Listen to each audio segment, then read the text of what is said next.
Okey, Allah Subhanahu Wa Taala sebut dalam Quran, zaharul fasadu fil barri wal bahri bima kasabat aydin nas. Berlaku kerosakan di laut dan juga di darat adalah kerana tangan manusia. So para penonton, bila kita berhadapan dengan banjir, antara benda yang kita kena buat ialah muhasabah dirilah. Bukan hanya salah kau, banjir, hujan, ini lambat apa bantuan. Selain pada itu ya. Tapi kita sendiri pun kena lihat apa benda yang menjadi punca kepada kerosakan di bumi, insya-Allah. Insya-Allah. Okey, sebelum kita terus dengan perbincangan Amin, kita ada satu video untuk dikongsikan bersama dengan penonton berkaitan dengan misi bantuan banjir sebelum ni. Kita saksikan.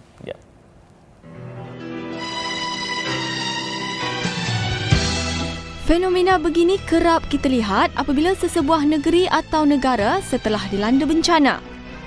Apakah keadaan sebegini hendak kita kekalkan untuk selama-lamanya? Siapakah yang akan menyelesaikan permasalahan ini? Individu itu sendiri, pihak yang berkuasa, atau buat secara bergotong royong? Jika dibiarkan, tidakkah wabak-wabak penyakit yang berjangkit akan timbul? Dan bantulah satu sama lain dalam kebajikan dan ketakwaan. Surah Al-Maidah ayat 2. Pesura bersama sukarelawan sekali lagi turun padang untuk mengemas dan membersih serta menyerahkan bantuan terus kepada mangsa. Tengok, gigih betul mereka sehingga larut malam membuat kerja.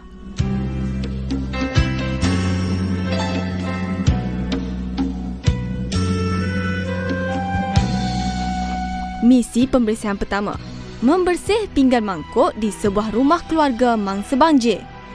Kak Lina atau nama sebenar Azlina Rusli di Kampung Tiram, Kuantan, seorang peniaga kuih. Akibat banjir yang lepas, banyak pinggan mangkuk serta bahan acuan kuihnya diliputi lumpur dan tanah. Rumah Kak Ina dinaiki air paras pintu. Banyak barang-barang yang terendam. Sebahagian dari pendapatan Kak Ina adalah dari hasil jualan kuihnya. Dia tinggal di rumah itu bersama 4 beranak. Anak-anaknya masih kecil lagi. Suaminya pula bekerja.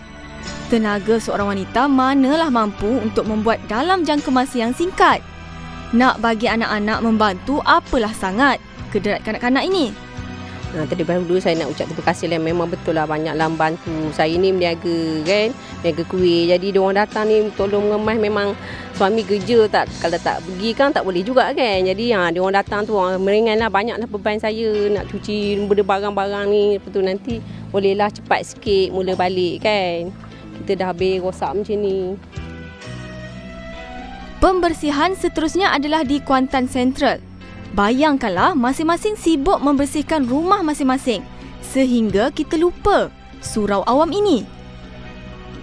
Dapat juga orang awam yang berkunjung di perhentian Kuantan Sentral ini menunaikan solat dengan selesa.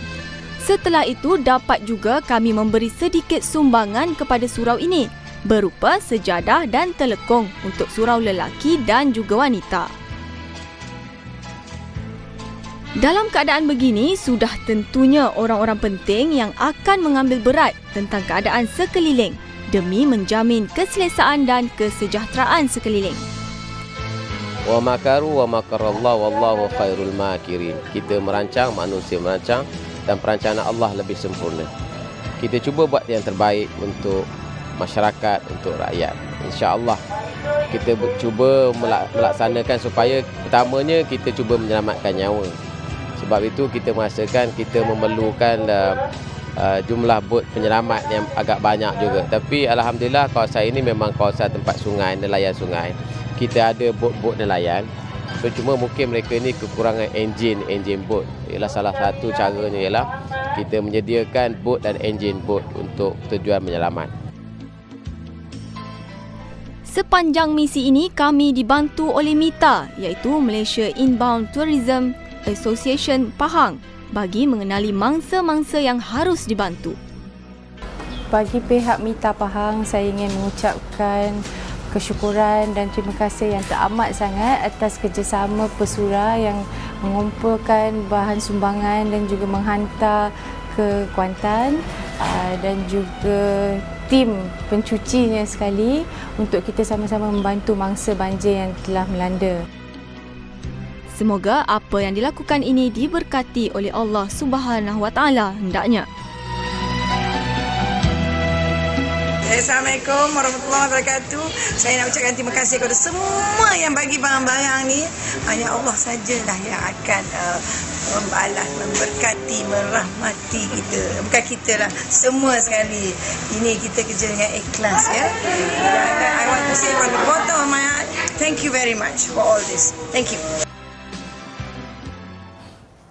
Tahniah diucapkan kepada tim TV Al-Hijrah. Ya, betul. Dan tahniah juga kepada rakan-rakan kita, Ustazah Fitrah, betul. yang pergi ke Kemaman dan seterusnya pergi ke Terengganu, Kemaman Terengganu lah. Kemaman dan Kuantan untuk menyampaikan bantuan, seterusnya membersihkan sekolah. Saya ingat antaranya Talib, suami pada Yat, dia kata nak patah pinggang angkat meja kat Makmal Sains. Angkat seorang. Adalah beberapa orang kan. But alhamdulillah saya begitu mengkagumi para artis sahabat-sahabat Ustazah Fitrah yang bersusah payah walaupun sibuk dengan show performance. Liza pergi, ramailah Kak Aida, Khalidah turun, so mereka tetap memberikan keprihatinan kepada masyarakat yang dilanda banjir. Masya-Allah. Dan difahamkan ada gelombang kedua, Betul. So sejauh manakah benarnya, apa persiapannya, kita nak dengar sendiri dari Jabatan Meteorologi Malaysia, iaitu Encik Muhammad Hilmi Abdullah yang merupakan pengarah Pusat Cuaca Nasional. Assalamualaikum Encik Hilmi. Waalaikumsalam, Amin dan Irma. Saya difahamkan demam sikit. Ada sikit demam. Adakah tapi insya-Allah terbias banjir ke? Tidak, sebenarnya mungkin Cuaca. sedikit kesan daripada perubahan cuaca yang berlaku sekarang. Okey, berkaitan dengan amaran hujan tahap kuning yang dikeluarkan Jabatan Meteorologi Malaysia, yang dijangka mencetuskan banjir di setengah tempat sekitar Terengganu, Pahang dan juga Johor. Jadi apakah faktor menyebabkan berlakunya punca gelombang banjir kedua ni? Benar atau tidak? Sedikit info berkenaan dengan keadaan cuaca terkini lah ya. Pada pagi ini biarpun hujan telah mula turun di kawasan pantai di selatan Terengganu, Pahang dan juga timur Johor, namun kadar ataupun intensiti hujan tersebut adalah masih agak rendah lah pada tahap ni. Dan walau bagaimanapun kami masih mengekalkan nasihat peringkat kuning kami lah untuk negeri Terengganu, itu melibatkan daerah Kemaman dan Dungun. Dan bagi Pahang melibatkan 3 daerah, iaitu Pekan, Kuantan dan Rompin, dan juga di negeri Johor melibatkan Mersing dan Segamat. Jadi kita masih menjangkakan ada kemungkinan berlakunya hujan sekejap-sekejap kadang-kadang menjadi sederhana ataupun lebat sehinggalah ke hari Isnin ini, iaitu 23 bulan Disember 2013. Jadi itu merupakan salah satu faktor yang menyumbang kepada banjir gelombang kedua yang sering diperkatakan orang ni. Faktor kedua ialah sebenarnya air pasang besar yang sedang berlaku di perairan negara kita dan khususnya bagi perairan pantai timur Samudra Malaysia, menyebabkan peningkatan ataupun ketinggian air pasang antara 1.4 hingga 3 meter di perairan pantai timur Samudra Malaysia lah. Itu melibatkan dari negeri Kelantan sehinggalah ke Johor Timur. Dan pada masa yang sama, faktor yang ketiga yang boleh menyumbangkan kepada banjir juga ialah tiupan angin kencang sebenarnya sedang berlaku di perairan Laut Cina Selatan kita. Ini menyebabkan dari segi kekuatan angin itu sebenarnya menyebabkan peningkatan paras laut di sekitar kawasan pantai di negeri pantai timur Malaysia. Jadi ada 3 faktor yang sedang berlaku. Walaupun hujan yang lebat sekejap, hujan sekejap kadang-kadang menjadi sederhana ataupun lebat itu masih belum ada tanda-tanda akan berlaku dalam masa beberapa jam yang akan datang, tapi kita masih menjangkakan ada kemungkinan. Dan kita masih mengekalkan nasihat pada peringkat kuning buat masa ni. Ada juga bila saya baca beberapa kritikan-kritikan yang mempertikaikan sistem amaran kita yang ada kata lambat, ada kata kurang efisien. Jadi pada pandangan Cik Hilmi, apa yang perlu diperbaiki ataupun macam mana nak menjawab apa yang disebutkan tadi? Mungkin sedikit penjelasan. Sebenarnya sistem ramalan dan amaran yang dimiliki oleh Jabatan Meteorologi Malaysia, Kementerian Sains, Teknologi dan Inovasi adalah boleh dikatakan yang tercanggih lah. Kita sebenarnya memiliki peralatan teknologi dan keupayaan yang standing dengan negara-negara maju. Cuma keadaan cuaca di kawasan kita ni yang beriklim tropika dan sebenarnya berhampiran dengan garisan khatulistiwa ni memberikan cabaran yang tersendirilah.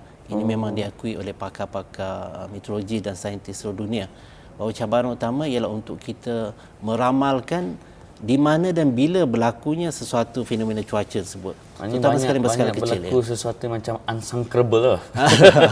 Itu dari segi istilah yang biasa lah. biasalah. Okey, itu sebabnya. Jadi jadi untuk amaran seterusnya apa yang akan dilakukan oleh kita sebenarnya melihat dari segi tanda-tanda awal yang berlakunya episod hujan lebat atau gelombang hujan lebat yang kedua ni. Tanda-tanda awal tu ada kalanya agak jelas ya, kita boleh lihat perubahan-perubahan yang berlaku dan ketara.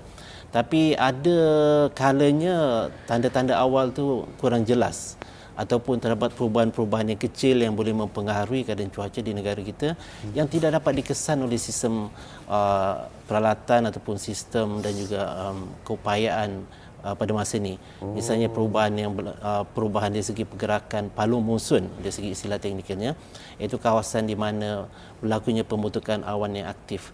Ada masanya pergerakannya tak dapat dijangka. Agak sukar untuk dijangka oleh kerana pergerakannya itu dipengaruhi oleh faktor-faktor lain yang buat masa ni kefahaman dari segi meteorologi tropika buat masa ni belum dapat mengungkai permasalahan tersebut buat masa ni. Jadi kita walau bagaimanapun kita cuba yang terbaik. Kita ada sebenarnya peralatan seperti saya katakan tadi, sistem peralatan keupayaan yang secukupnya mencukupi untuk kita cuba untuk memahami dan memberikan maklumat awal, amaran awal berkenaan dengan kemungkinan yang akan bakal kita hadapi.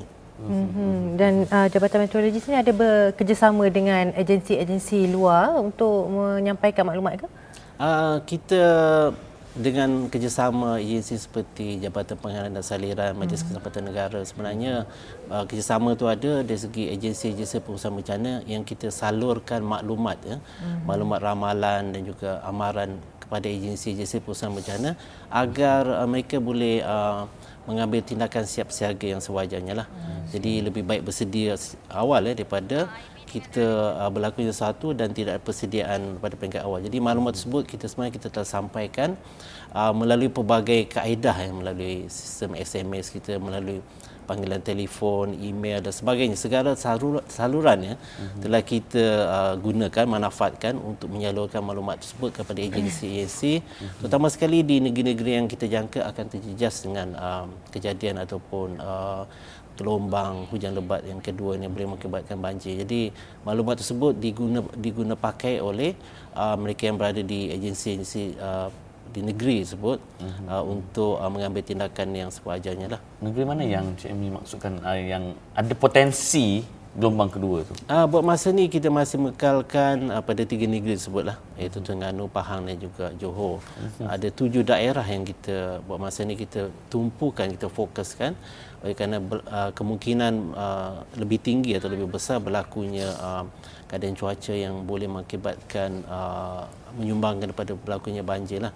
Dan sebab buat masa ni juga berlakunya angin kencang, tiupan angin kencang yang menyebabkan peningkatan panas laut dan juga air pasang besar. Jadi ada 3 gabungan faktor tersebut kita menjangkakan akan memberi impak kepada keadaan di negeri-negeri tersebut. Okey, dan bagi penonton yang sedang menonton sekarang, selain daripada agensi-agensi, bagaimana penonton nak mendapatkan maklumat? Mungkin website ke ataupun panggilan telefon ke, boleh direct ke Jabatan Meteorologi ke, untuk para penonton sentiasa mengikuti perkembangan semasa? Bagi para penonton, mereka boleh melayari laman web kami lah di www.met.gov.my.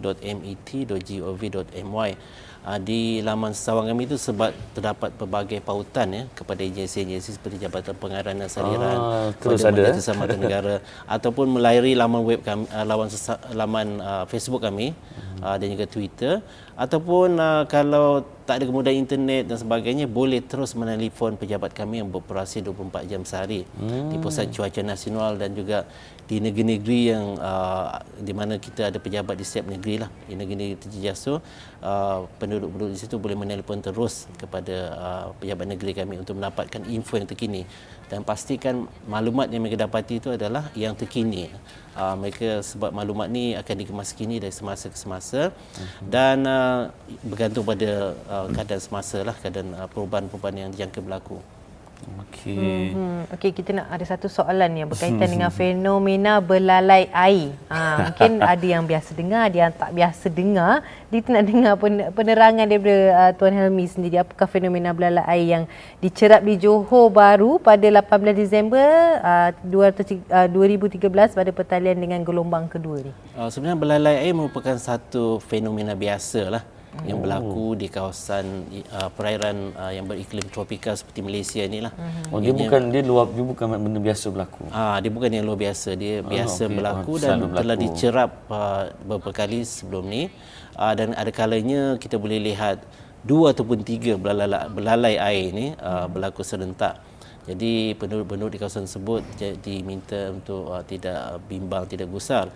Cuma langkah keselamatan yang perlu diambil ialah untuk menjauhilah, jangan mendekati belalai air ni macam mana? Belalai air ni sebenarnya dia bentuk seperti corong, corong yang berasal daripada awan yang kita istilahkan sebagai awan cumulus bersaiz besar.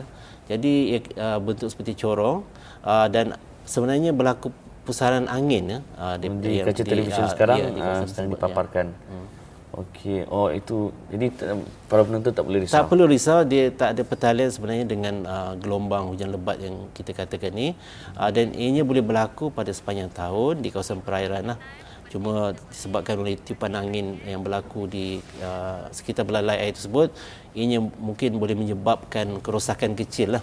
Dan juga kecederaan jika kita ataupun ialah individu cuba menghampirinya. Jadi jauhi belalai air tersebut.